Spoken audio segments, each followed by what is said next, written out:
Assalamualaikum warahmatullahi wabarakatuh. Perkenalkan, nama saya M. Alvan Baidawi, NPM 219100420050. Di sini saya akan mempresentasikan hasil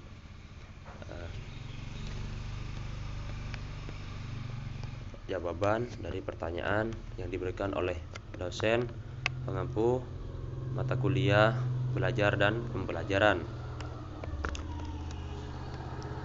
Kita langsung saja ke pertanyaan yang pertama. Nah, di sini pertanyaannya, bagaimana seharusnya seorang guru memilih pendekatan dalam proses belajar dan mengajar? Dalam ini saya memilih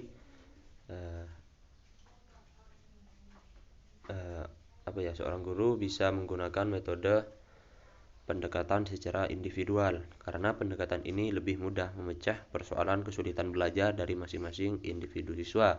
Jadi kesimpulannya, seorang guru itu bisa mengetahui apa permasalahan dari setiap dari proses pembelajaran dari setiap siswa, seperti itu. Jadi seorang guru itu bisa menganalisa, semisal ada siswa yang kesulitan belajar dan ada siswa sulit memahami materi. Nah, di situ guru bisa tahu permasalahannya apa, seperti itu. Terus lanjut ke yang nomor 2 pertanyaannya. Faktor apa saja yang digunakan untuk mempertimbangkan memilih pendekatan pembelajaran yang sesuai bagi siswa?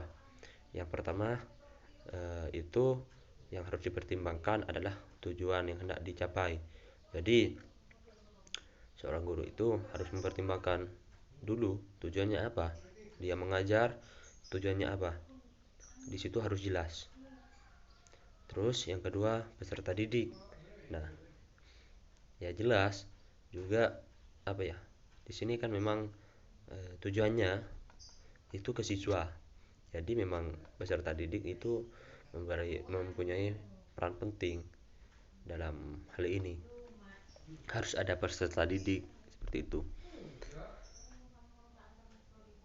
Dan juga bukan hanya ada sih, tapi ya kita harus mengetahui, seperti yang kita bahas tadi di awal, kita juga seumpamanya jadi guru itu harus mengetahui karakteristik siswa dari setiap masing-masing siswa itu seperti apa. Jadi itu akan gampang nantinya untuk memilih metode pembelajaran. Terus yang ketiga, bahan pembelajaran. Nah, yang harus dipertimbangkan juga bahan pembelajaran. Jadi seorang guru itu memang harus benar-benar bisa memilih bahan yang untuk dia ajarkan terhadap siswa. Semisal metodenya itu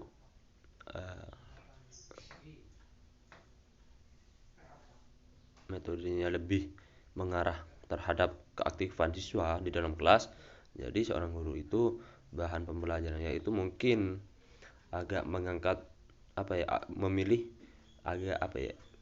bahan yang bisa seorang siswa itu nalarnya nyampe, seperti itu. Maksudnya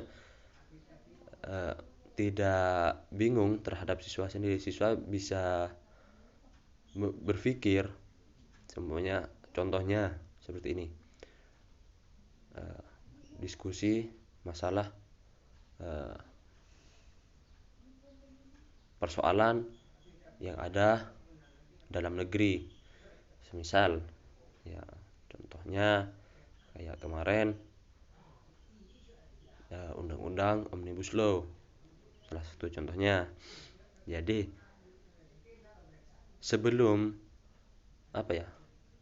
memilih topik itu, seorang guru memang harus terlebih dahulu mengetahui, seperti yang saya sebut di poin kedua tadi, seorang guru harus mengetahui setiap masing-masing individu siswa. Kalau memang siswa itu mampu di sini, ya nggak apa-apa memilih bahan itu. Tapi kalau sekiranya tidak mampu, menurut saya jangan, karena tidak akan menemukan titik terang juga nanti diskusinya, seperti itu. Terus yang keempat, fasilitas. Nah, juga fasilitas itu juga mendukung dalam pembelajaran. Jadi, semisal salah satunya seperti ini. Ada pelajaran PJKR seumpama. Di situ menjelaskan tentang futsal semisal. Tapi mereka tidak mempunyai fasilitas, entah itu lapangan atau bolanya. Jadi mereka hanya belajar teori saja, dan itu harus jadi pertimbangan. Dan apa ya? Menurut saya fasilitas itu memang sangat mendukung terhadap suatu pembelajaran. Terus yang kelima, situasi. Nah, situasi maksudnya di sini semisal apa ya, maksudnya yang di sini itu seperti keadaan, kayak entah itu keadaan kelas, cuaca atau lingkungan. Itu memang juga harus menjadi pertimbangan dalam memilih pendekatan pembelajaran. Semisal itu lingkungannya agak kurang bagus, katakanlah seperti itu. Jadi itu jadi pertimbangan bagi seorang guru. Nantinya metode apa yang harus guru ini lakukan, yang bisa mengubah atau paling tidaklah menyesuaikan dengan lingkungan tersebut. Seperti itu memang harus cerdas menurut saya seorang guru itu dalam memilih satu situasi dan kondisi. Misal dalam kelas umpamanya, mungkin di kelas itu dikasih lebih fasilitas yang agak nyaman, maksudnya seperti dalam kelas itu ruangannya banyak warna-warna, terus pengharum ruangan, jadi ruangan jadi harum, dan itu akan merelakan atau menjadikan seorang siswa itu lebih fokus dalam menerima materi seperti itu. Jadi situasi itu memang juga harus jadi pertimbangan untuk memilih pendekatan pembelajaran. Terus yang keenam, partisipasi. Nah, maksudnya di sini partisipasi memang apa ya? Suatu poin yang harus jadi PR penting ya bagi seorang guru. Jadi bisa apa ya?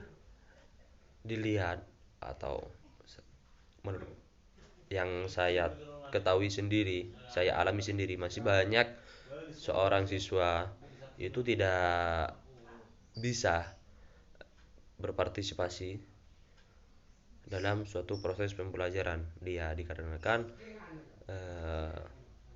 tidak aktifnya siswa tersebut. Jadi apa ya? Mungkin permasalahannya itu mereka takut mengargumenkan pendapatnya atau apa. Jadi memang apa ya?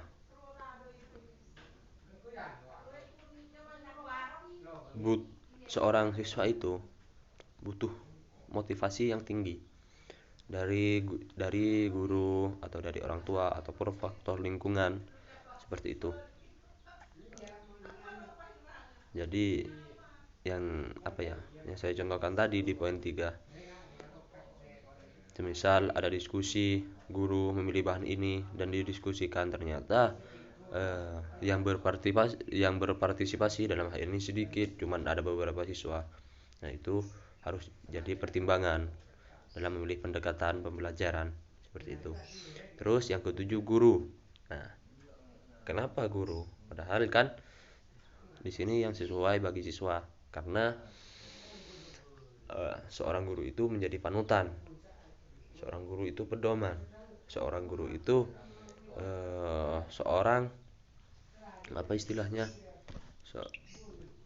seorang guru itu komponen manusiawi dalam proses belajar mengajar yang ikut berperan dalam usaha pembentukan sumber daya manusia. Jadi ya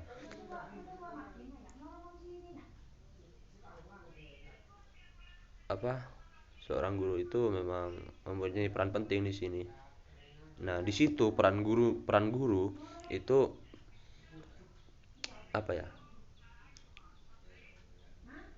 metode yang akan dia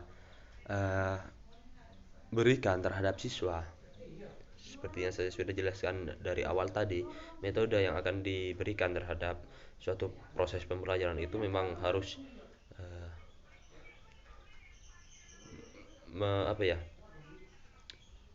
banyak membuat metode itu setelah memang menganalisa siswa itu sendiri. Jadi nantinya itu akan memperlancar suatu proses pembelajaran yang akan dia bawa, seperti itu. Yang kedelapan, kebaikan dan kelemahan. Maksudnya kebaikan dan kelemahan ini dari setiap hal apapun pasti ada suatu kebaikan dan kelemahannya, ya termasuk dalam metode. Nah, jadi di sini poinnya itu bagaimana seorang guru bisa memberikan metode yang lebih condong terhadap kebaikannya, kelebihan di kebaikan itu sendiri. Jadi tidak hanya istilahnya nantinya guru itu akan membuat metode, tetapi dia tidak memikirkan kebaikan dan kelemahannya. Jadi ya poinnya di sini memang seorang guru itu harus lebih condong menggunakan metode yang banyak lebih ke kebaikan, seperti itu. Terus yang terakhir, jenis pendekatan yang mana yang sesuai dengan efektif yang diterapkan dalam pembelajaran ekonomi di sekolah. Jadi dalam ini saya memilih menggunakan pendekatan konsep.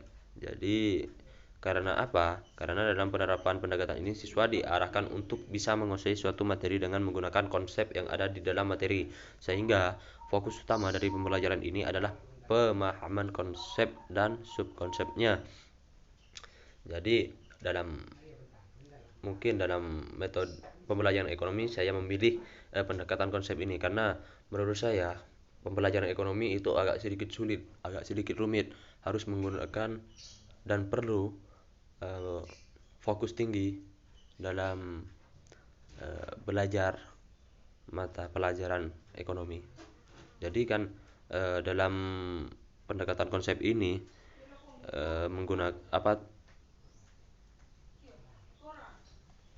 bukan tujuannya, prosesnya.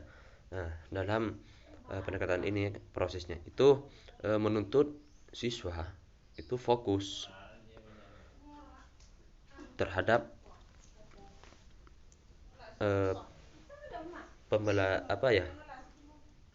dan fokus kepada materi pemahaman. Jadi lebih ke menuntut siswa untuk paham konsep dan subkonsep yang akan diterapkan, seperti itu. Ya mungkin hanya itu yang bisa saya presentasikan, dan hanya itu jawaban yang saya bisa berikan. Untuk selebihnya saya mohon maaf yang sebesar-besarnya. Wallahul muwaffiq ila aqwamit thoriq. Wassalamualaikum warahmatullahi wabarakatuh.